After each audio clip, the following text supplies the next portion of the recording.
That's nice. Yeah. Yes. And I have a colleague who's on your board now, right, Vanessa? I just exchanged. Yes.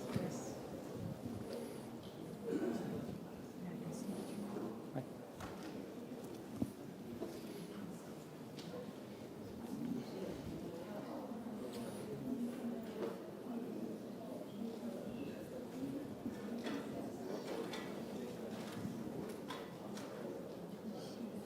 太多了啊。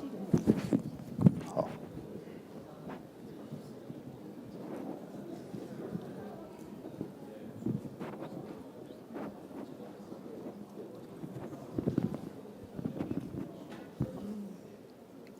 不掉下来就可以。好。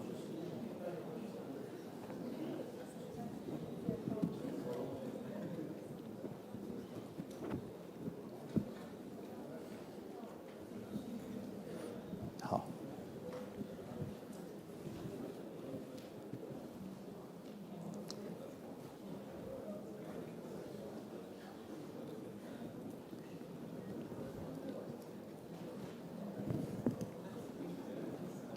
好，那我们就开始。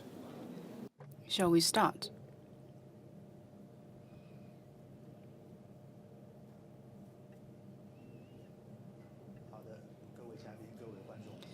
Distinguished guests, ladies and gentlemen, we shall start soon.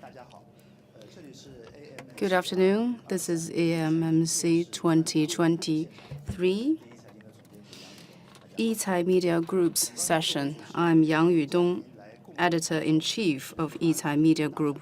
It gives me great pleasure to discuss sustainable development here with all of you.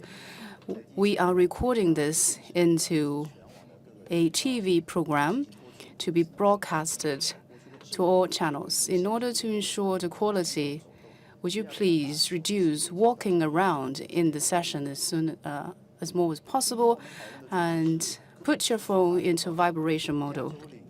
Today, our topic is sustainability reporting, best practices from Asia's campaigns. We have panelists from the left-hand side, Madam Bonnie Y. Chen, Co-Chief Operating Officer of Hong Kong Exchanges and Clearing. Mr. Lubomir Vabanov, Regional Leader, Public Sector Solutions, Asia Pacific Managing Director, Swiss Reinsurance. Mr. Su Shaojun, Secretary of the Board, China Pacific Insurance. Madam Danny Qian, Global Vice President, Jinko Solar. We have 3 tiers to unwrap our discussion today. As we all know that IFRS2 has just announced, and there will be an implementation of the new common ESG disclosure standard. We have put our focuses on these new disclosure standards. How do we promote ESG disclosure standard being implemented? We have a lot of things to discuss today, so please be brief and direct. We're now entering into our discussions. As we all know, the wave of sustainability in the world is the key now. ESG is the deciding factor for a company to be able to get into the international market. ESG report disclosure is critical for any company. YICAI Media Group. Besides ESG report services for companies, we also have good ESG in our place. From 2027 and 15 years in a row, we have come up with social responsibility ranking for Chinese companies. We also publish China ESG investment report, China influence report, along with other 3 flagship reports for Chinese companies. Before we enter into an official discussion, I'd like to draw your attention to a focus in the current day. ESG has started from a few years ago. Now we use this new concept of sustainability to discuss about ESG. So 4 panelists, in your eyes, what are the differences among all these new concepts, ESG, sustainable development? Thank you very much. Education is the key for ESG. When I first encountered with this topic of ESG, I found it to be an alphabetic soup, this and that, FRS, ISSB. So what are these things? We must provide education to people with simple explanation.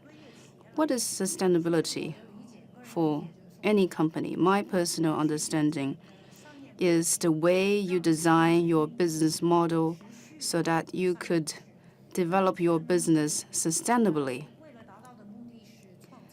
The goal is to create long-term value.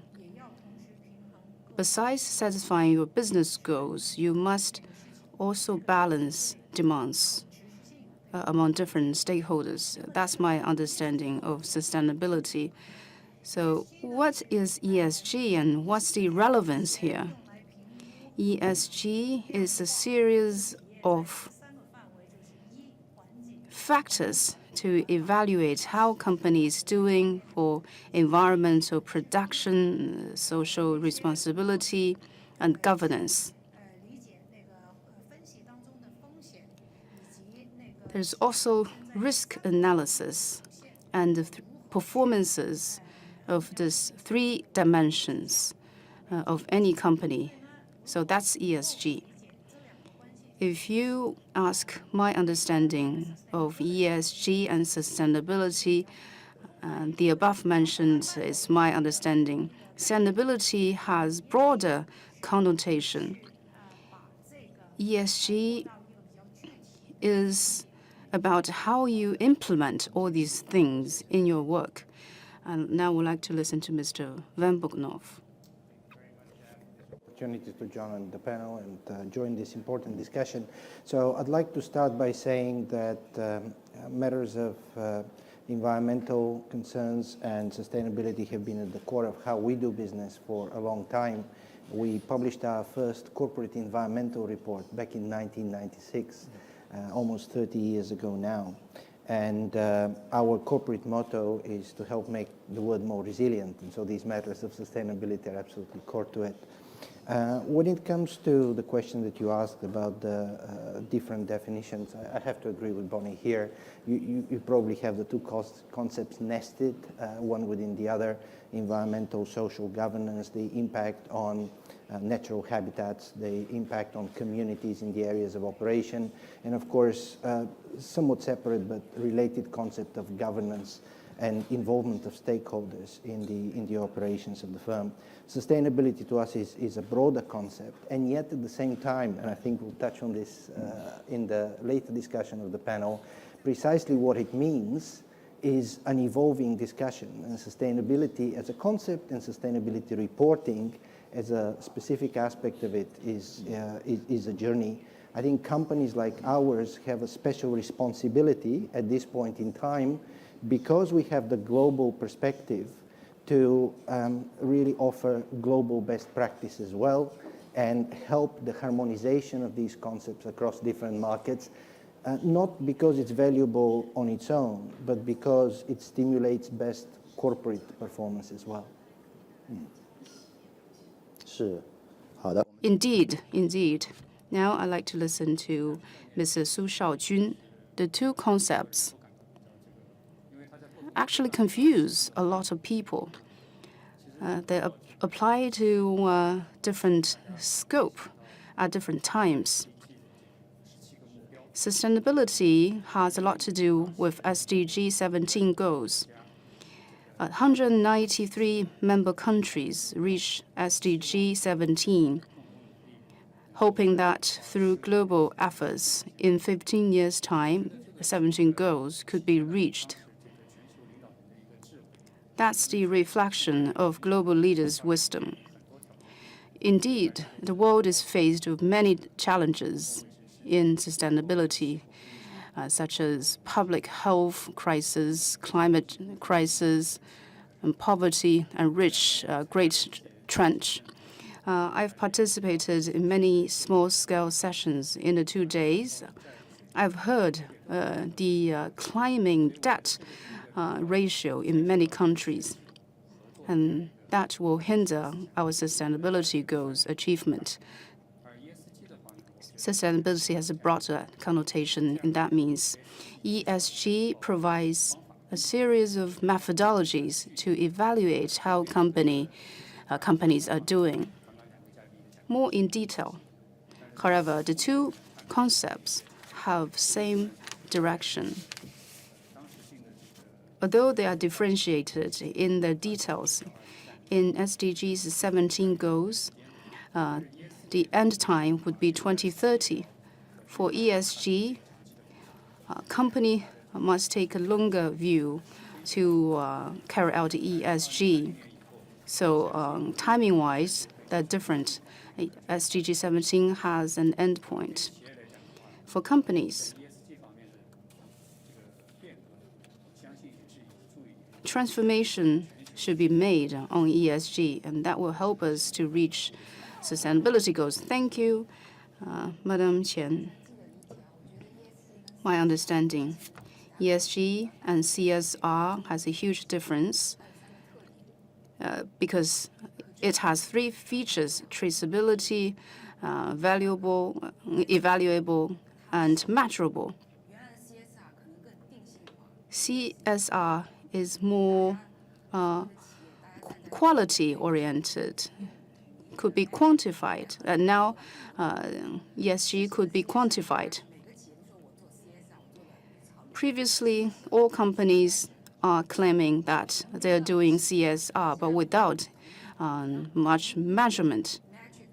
Now we have same set of metrics.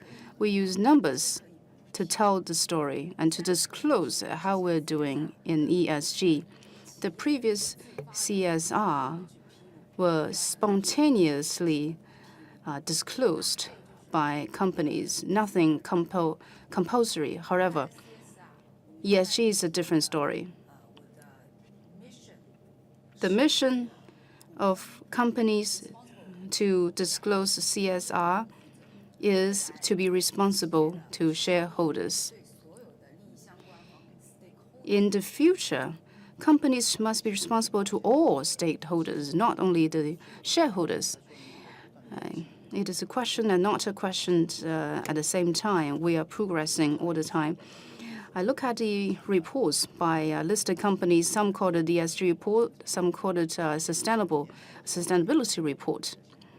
And we have now struck a consensus about the 2 concepts. And in implementation, there were many influential investment fund. We call it influence fund in ESG. It's something to be quantified, a great step forward.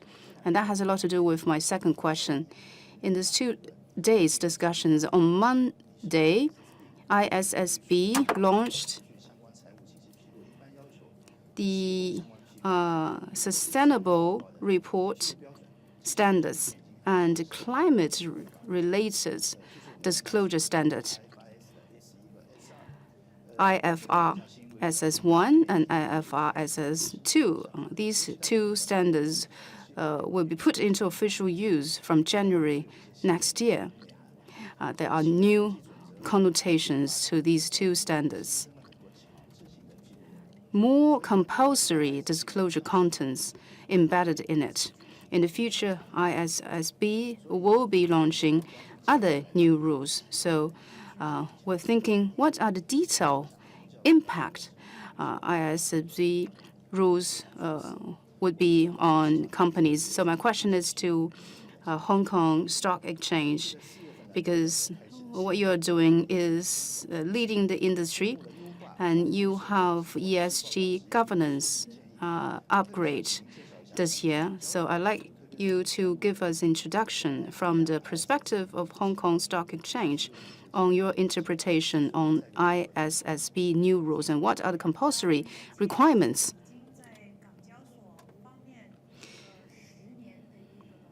In Hong Kong Stock Exchange, we've been working on it for more than 10 years. We are not only an exchange, but also we have a function as a regulator. While in the past 3 years, I was responsible for the supervision and regulation of this listed company and 2,600 companies listed in Hong Kong. And there is a measurable framework to work out relevant disclosures on ESG. And is it how difficult? Very difficult. You set up a rules, but it's not as easy as you could expect because we have a large listed companies and smaller players. And some companies are well equipped with adequate people. And if they cannot do it, and they are able to outsource to the consultants for ESG disclosure. But think about a small company without such capabilities or enough money to afford the cost of compliance. And you could imagine how challenging it is. And just now, you mentioned compulsory. It is good. People can do it. I can make it measurable, and I can make an apple-to-apple comparison. It is no longer ambiguous, and it is spontaneous. Investors could make easy comparison on a unified standards. And to some large companies, they think it's worth it. I make the money. I know I have a trust in the ESG. I have my belief in sustainability. I have enough money to afford it. But to the smaller companies, relatively speaking, are not so good or strong as big ones.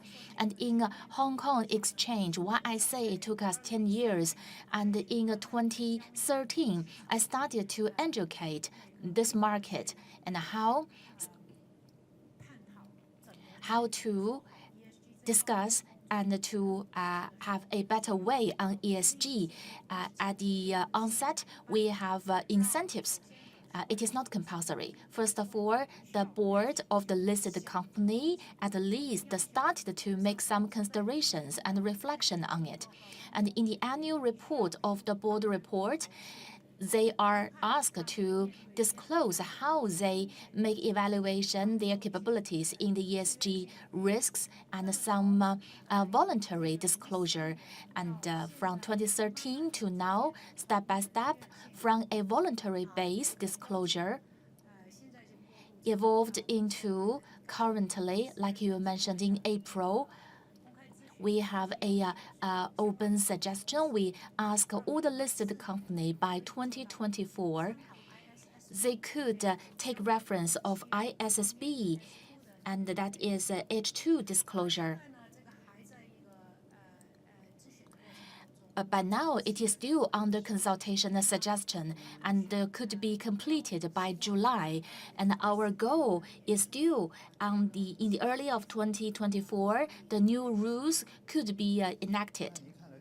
Well, to the companies, and you know that from voluntary base to a compulsory base, it is a very short span, only half a year. And you know that Hong Kong Exchange is also a listed company. And what's your take on the disclosure, especially the challenges brought about by the new standards on ESG? Well, we are a listed company, and of course we must be a role model or template for others. At least in the climate disclosure or environment disclosure, we have been working on it for a while. Scope 1, Scope 2, Scope 3, people know it quite well, such as the emission disclosure. Scope 1 and 2, your emissions, your power consumption, or the emission generated by you, it is easy to disclose. However, once go down to Scope 3, which means that your suppliers, your upstream, downstream, and you have wider or more extensive reach to both ends. This is much more difficult. You must ensure that your upstream and your vendors could offer the data. This is, of course, very difficult. As far as I understand it, I believe with a growing number of companies, of course, initiated and led by the listed companies because they have the obligation to do the disclosure first. Once they have the obligation to disclosure, of course, they will ask their upstream companies to offer data. That forms a dynamics, a momentum. So it is no longer limited to listed companies, including non-listed one. Step by step, they would consider how to be compliant with the disclosure. And the other challenge we often encounter recently is about scenario-based analysis requested by the ISSB.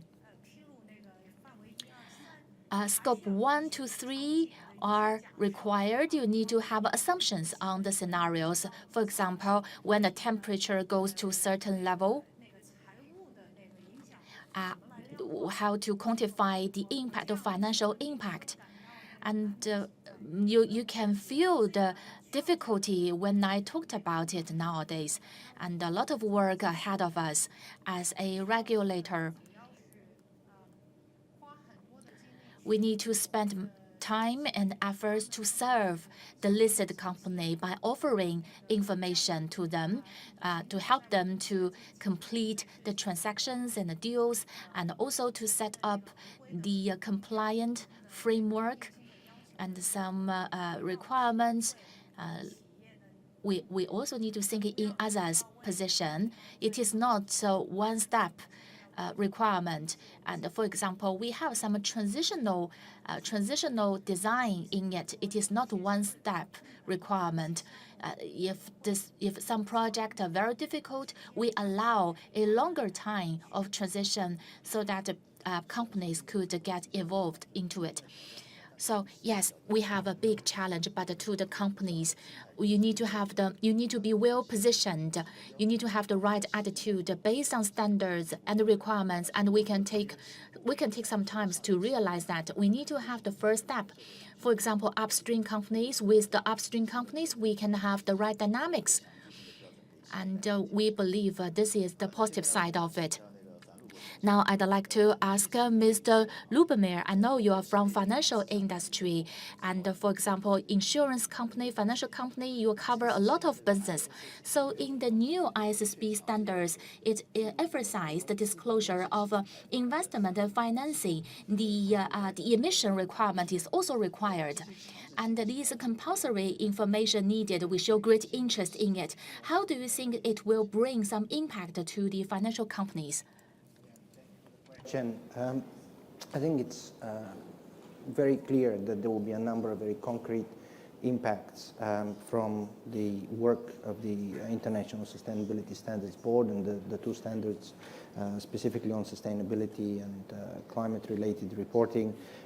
The first thing I would like to say is that having one global standard or moving in the direction of one global standard for sustainability reporting is a very big and a very important step in making these non-financial disclosures more robust and comparable across the world. And for an insurance company, this has a twofold benefit on the underwriting side of the business to be able to conduct the kind of analysis that we just heard from my colleague, but also on the asset management side of the business, where we invest in companies. We're similarly interested to understand their operations. My second point is that as a firm, Swiss Re supports very strongly the work towards meaningful transparency that can be achieved through these more harmonized frameworks. And there are two reasons for that. The first one is that we need to be pragmatic. I would like to echo what was being shared earlier. It's very difficult to approach this complex subject, this new subject, with a one-size-fits-all approach. And also, I think, whilst we don't have time to waste, it's important not to rush into solutions that actually take us back instead of helping us move forward. So to be more concrete here, I think the measures that are implemented need to be structured in a way that is mindful of the operational burden that is placed, and so the level at which reporting, for example, is conducted. When it comes to a firm like ours, operating across multiple geographies, it is a little bit different, perhaps, from a firm that's only active in one market, and it goes beyond the operability and the lowering of the operational burden. It's also a matter of meaningful transparency. It's not just a matter of publishing some metrics for the sake of having this publication, but you do want to be able to then compare. And again, for that, I think the reporting needs to be done at the right level. And then a final remark, if I may, on the voluntary versus mandatory aspect of this. Of course, there is an expectation that these standards over time will become mandatory as they are transposed into domestic law. There's leadership we're seeing already here in the region by Hong Kong, by Singapore, Australia, Korea, Japan in that regard. And so that takes me to the core of the question that you asked. What will be the impact on financial services firms like ours? I think it will require more standardized disclosure, but ultimately the impact and the benefit that I see is that there will be more transparency for investors. And that, I think, is in everyone's interest and everyone's benefit. 非常好。首先 Thank you very much. And to the financial sector, and it is highly significant to the financial companies. And you mentioned the structured operation, and you very pragmatic in your solution, highly relevant and valuable. And also, we need to remind everyone of here, no matter international standards will be translated into the local laws and legislations, and we need to be pay more attention to it. Thank you very much. Now, I'd like to ask Mr. Su, the same question goes to you. I know you are from financial background. So the disclosure standards, especially the new ones from ISSB, what might be the challenges to the financial companies?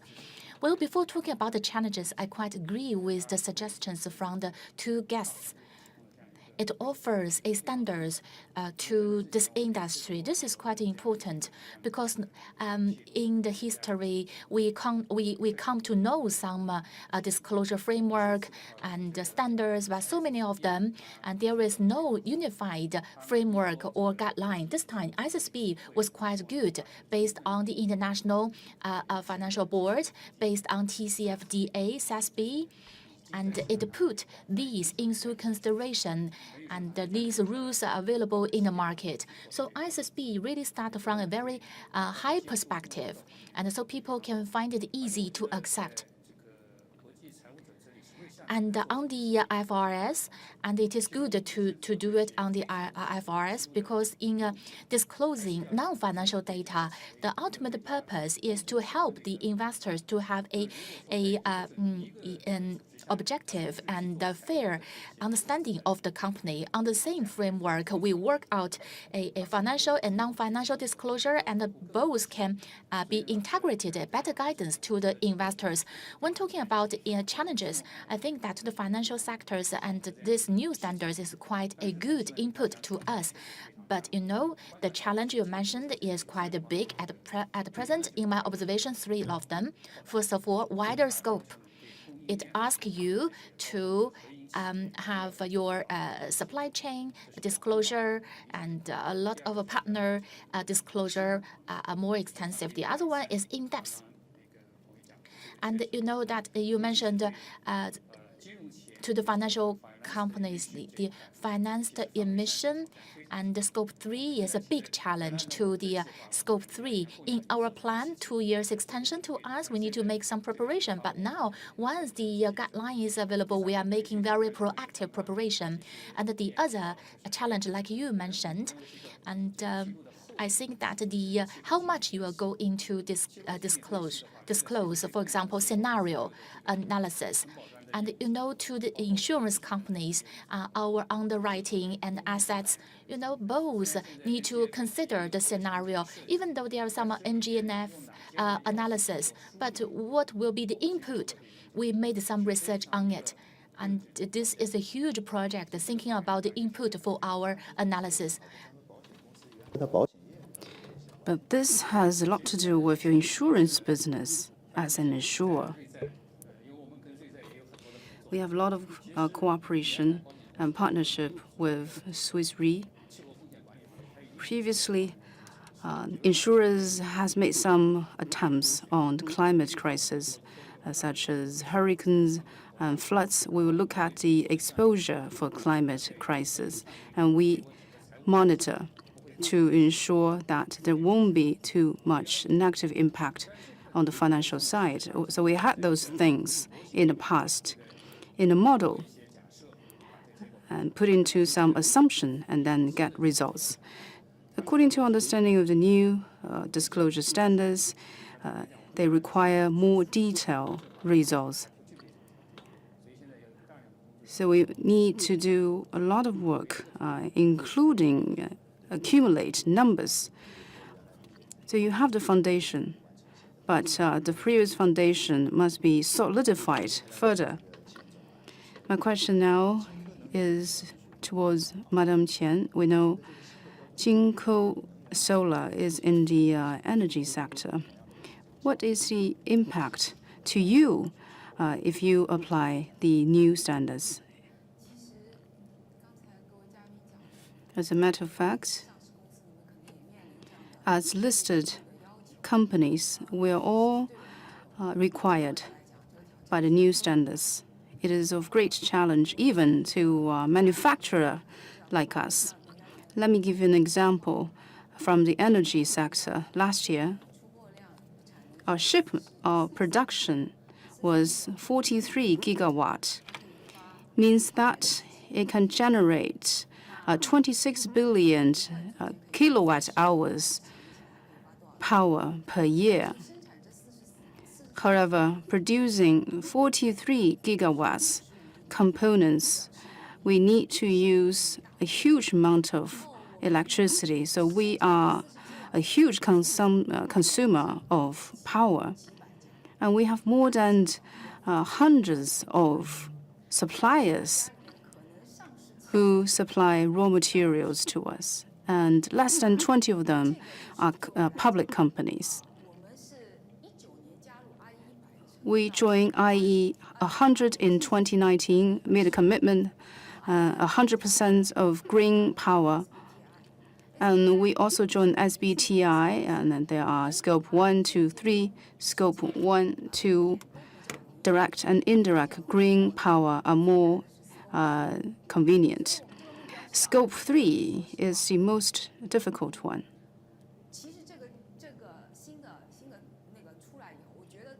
When the new standards got launched, we must start because it's better than nothing.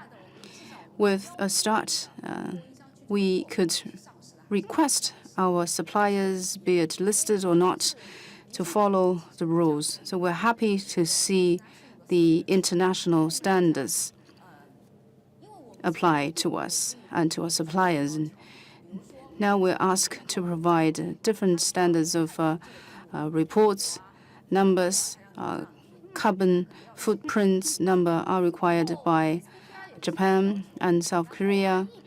IE 100 has its own requirements. Now there is this international standards. As long as we prepare a set of complete reports, it would be enough. So we're happy to see the new standards coming up to us. However, nothing would be perfect overnight. We must do it step by step. Indeed, you are from the manufacturer side. I have a follow-up question for you, because we want to provide experiences to the industries. In Jinko Solar, in implementing and monitoring these standards, as you just said, you have so many suppliers. how do you actually implement this systematic work in order to apply to comply to the standards? We have carbon data calculation. That's the first step. The second step is to reduce emission. For us, reduce emission isn't that difficult. The first step is difficult, carbon footprint calculation. Why do I love to see international standards? For example, is nuclear power renewable? Is nuclear power offsettable? And that is confusing. Back to your question. How do we do it internally? We have 14 bases, manufacturing bases globally. So internally, we must have a carbon management system. We shouldn't rely 100% on people. So we had that standards before international standards. Standards and numbers must have certain standards to be gathered and accounted. And we train our staff. Calculation is the key step, including the measurement of your carbon. You must use numbers. Numbers must be effective and be able to tell the true story about reducing emission. Factory ceilings, dormitory ceilings are all installed with panels, solar panels. And we are doubling our capacity in our business. So when we are selecting our new manufacturing bases, we select those places which could help us to achieve sustainability goals, a place with natural resources to have green power.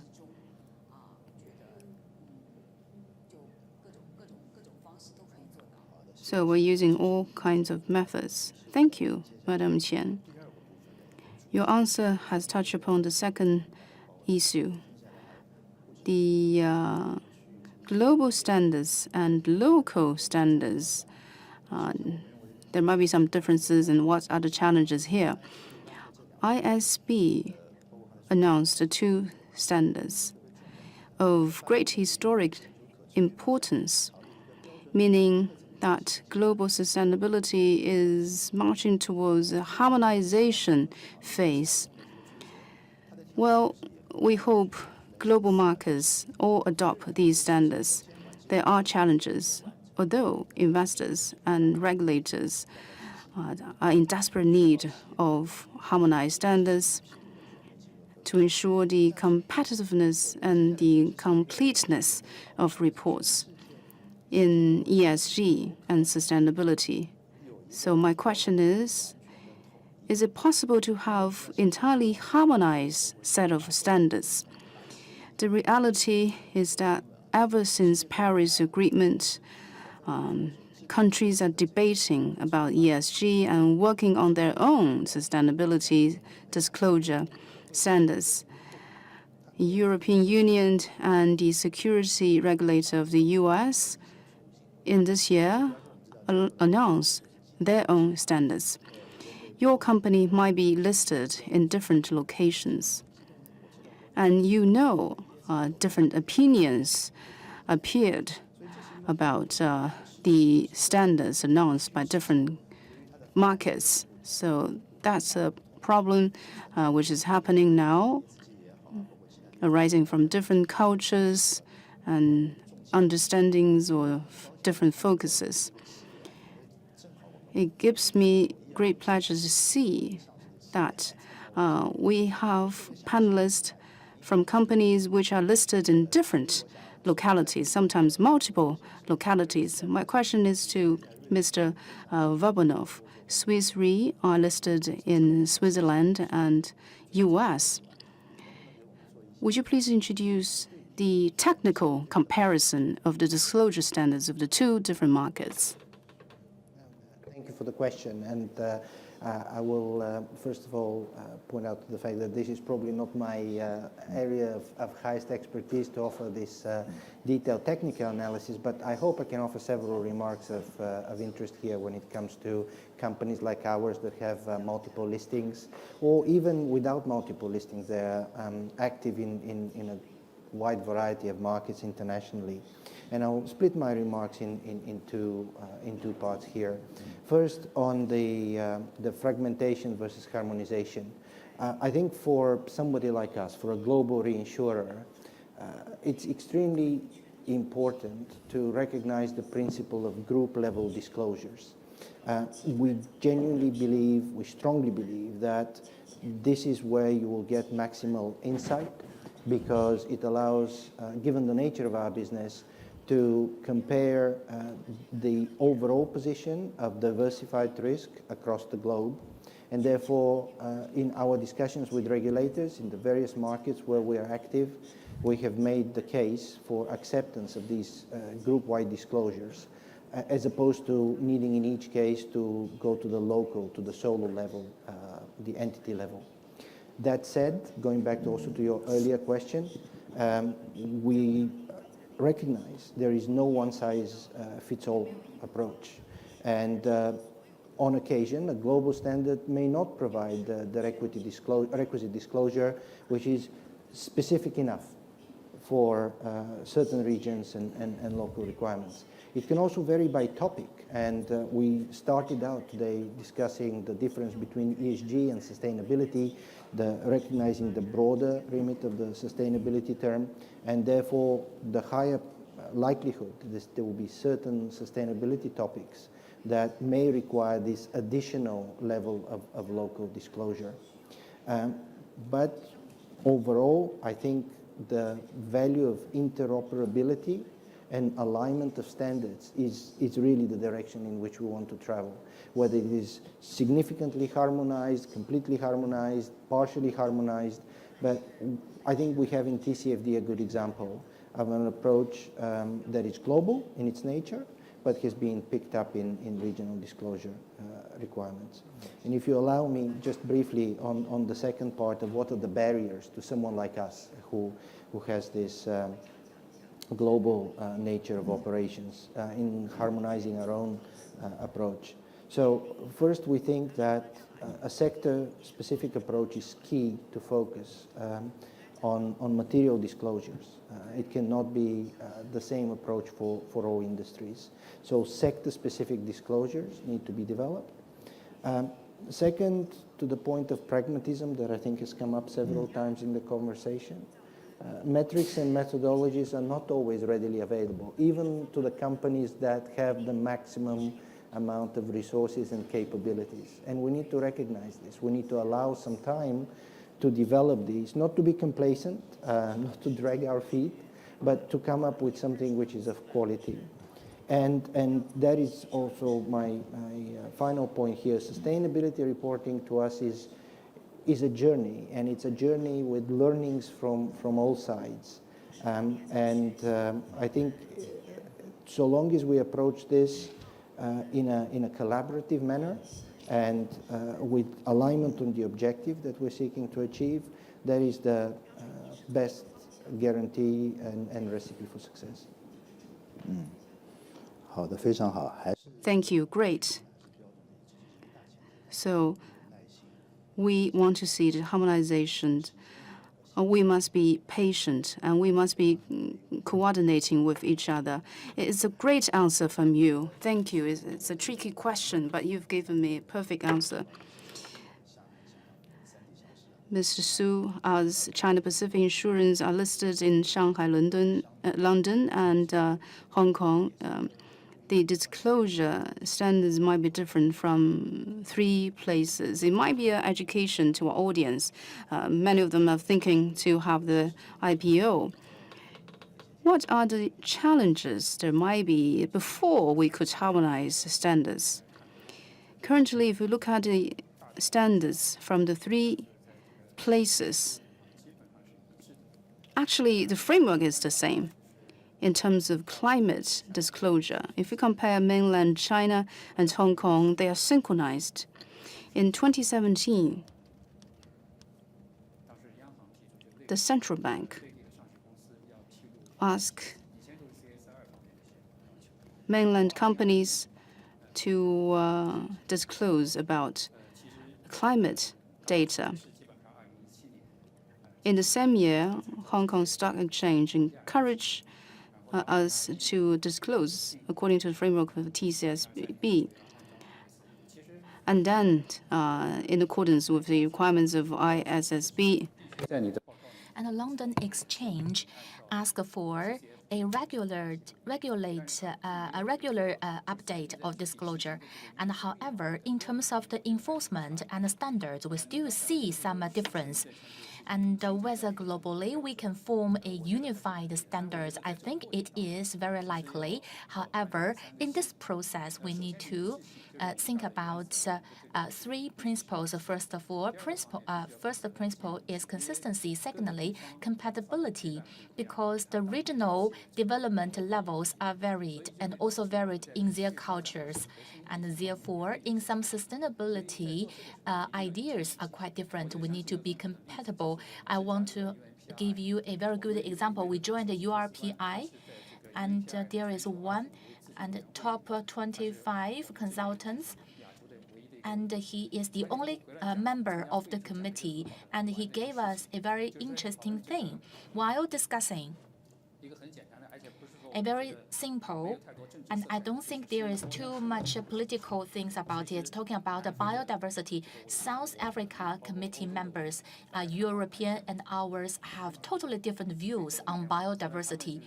And therefore, in UMPI, and the government board, the governance board also be aware of it. They want to, under the big framework, they want to have a regional standards, not against the general principle, but also put local conditions into considerations, including infrastructures and their own capacity. And the other one is a assurance or compatibility doesn't mean you have no timeline for it. And these three principles should be honored so that we can reach a unified standards. Thank you very much. And I have to go back to Ms. Chen from a regulator's perspective in Hong Kong Exchange. And how could you help these companies to lower their disclosure cost? And this is such a good question, but there is no easy answer to it. I quite agree with what Mr. Su mentioned. As a regulator, we need to think in the other's head. We need to think about others' problems and the difficulties. Consistency, you mentioned. You want consistency, but less compatibility. You want assurance, how to strike the balance between these three things. And I want to give you one example. And we are able to do, like I mentioned, education. We offer education consultation, and so that especially those smaller players can get access to the information. I can share this with you. And the companies say we do not know how to disclosure scope 2. They called our team. I said, no problem. Just give me your electricity bill. I will tell you how to do it. So that is the service we can provide. And still, back to this issue, you must think others had. You must think about the difficulties these companies have. And we are quite agree that it is good to have a global standard. And there is, we know that it is not one size fits all, and it takes time, it takes process. We need to understand the issues of the companies. We need to make a transitional arrangement. And there is another thing I want to share with you about consistency and how to perceive consistency. Once I was in another panel, I heard a very straightforward metaphor, I think it is quite good. What is apple-to-apple comparison? What is called a consistency? For example, we have the drinks, we have the snacks, we have biscuits. On the back, there is it tell you how much calories are there. For example, 300 calorie after drinking the Coke, you understand it immediately. You don't need to do the calculation. And if in the future, if you offer a service or a product available on the back, there is a tag to it, people immediately understand how much emission it is. It is quite ideal, right? Such a wonderful thing to have. It's easy to say about it, but to realize that a result, it is a massive project. However, if people agree apple-to-apple comparison and also consistency, we are working towards the same direction to make sustainability better worldwide. And this is the ultimate goal we need to fight for. And in the future, which company's business will be very good? That is to accurately measure their footprint and emission to lower the social cost. And we hope that we could see such good companies like these. And the last question, and we need to be very specific. We want to ask all of you, talking about ESG, and how could companies to have a better ESG? You know that we have a standards worldwide, which means that the companies need to have a task to realize the ESG goals. And this is the trend. How could companies develop themselves to meet ESG standards? How to build up themselves? How to make the plan and the preparation? Very briefly, I want to listen to your view and suggestions from the perspective of the companies. I know in the audience are quite many of them are companies. I want to ask, and Mr. Van Banov, how about the financial companies from passive to active? What are the key issues? How to address these key issues? Very brief answer. Thank you. So maybe I will start by pointing out that this is something that we already do. If you look at our sustainability report and where it sits, it actually, the climate-related financial disclosures are a chapter in the financial report of Swiss Re. So the two are inextricably linked. On what, since you're asking me to be very brief, what I would say is firms like ours and businesses more broadly need to recognize two things. The first one is that the externalities that we have perhaps been used to in the past, they will be internalized going forward. And one example of that is carbon taxation. And in the same way as we prepare for other significant changes in our regulatory environment, in our authorizing environment, we need to anticipate and prepare, not necessarily for fiscal measures, but generally for the internalization of some of these externalities. And then the second part is that there will be a lot of opportunities. We should not be thinking of these additional standards, of this reporting as simply a measure of compliance and transparency, but for the businesses that can demonstrate the focus which is being placed and the superior performance that they have in this space, this will attract capital and will support growth. So these are my two answers. Prepare for the internalization of the externalities and prepare for the opportunities that will come with high transparency. Externality to internalize them to get fully prepared for the disclosure so that we can better prepare for the new standard of ESG. And Mr. Su, and what is your suggestion? A brief answer, please. I think that it is a long time project. On onset, you need to have a structural or the institutional preparation, and we have a board. On the board, we have a ESG committee, we have a management board, we have an office, we have a work group. So within this organization, we have a very clear accountability. It is And in these 2 years, we have transferred to performance-based, even though the weightings are quite low, but we must tell our people such a job on ESG is very valuable. The other one is information disclosure. There is external constraint so that the internal organization staff know they must do it. They must do it in a good way. The other two things I must mention, for example, collaboration with the counterparts companies or the international partners is very important. This is global work. A company simply working on its own is not possible to make it a success. And the government plays an important role, and people know it. We often ask the support from the government. We need two sides of it. A very good summary. I need to repeat it. One, structural, institutional preparation. The other one, performance-based weightings, quite creative. I believe it plays a role. And also the compulsory constraints. And finally, and full collaboration, cross-sector, cross-border collaboration. You also have requirements to the government to guide us.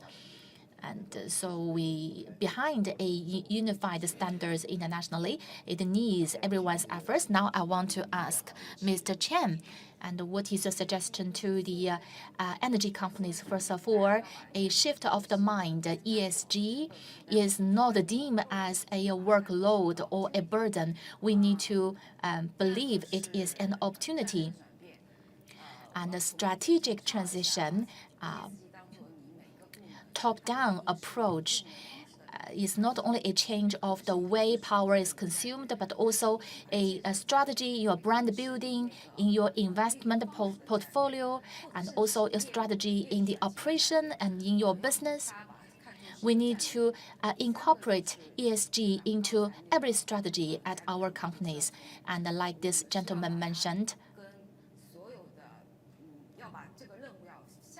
we need to delegate the task to the BU head, important component of your job, more important than your profitability. You only delegate the jobs or tasks to them. You can see the actions and also cultivate ESG talents. And we are now we are doing by learning, so we need more professional talents, especially on data. In other words, like we need accounting talents, financial staff. On ESG, we also need a ESG accounting staff. So change of mind, strategic shift, and you mentioned do not deem it as a challenge, but an opportunity in the brand investment and business. Not long ago, in our communication with the companies, we do see some alignment on the mind of the people. It is not extra cost. It is a benefit to the humanity. Commercially speaking, it is not a conflict. It's up to the managers or leaders. Do you have a better way to promote ESG construction? Of course, talents is another must. And we talked about it. There is a great shortage of talents.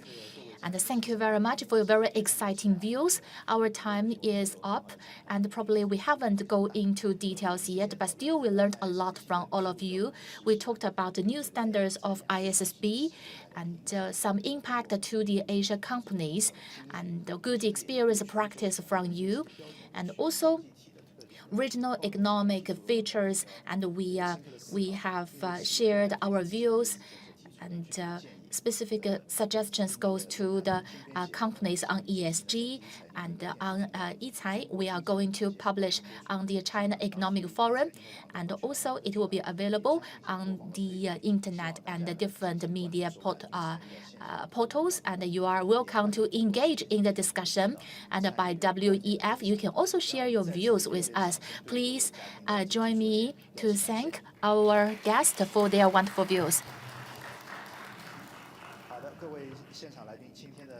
And that's the end of the session. See you next time.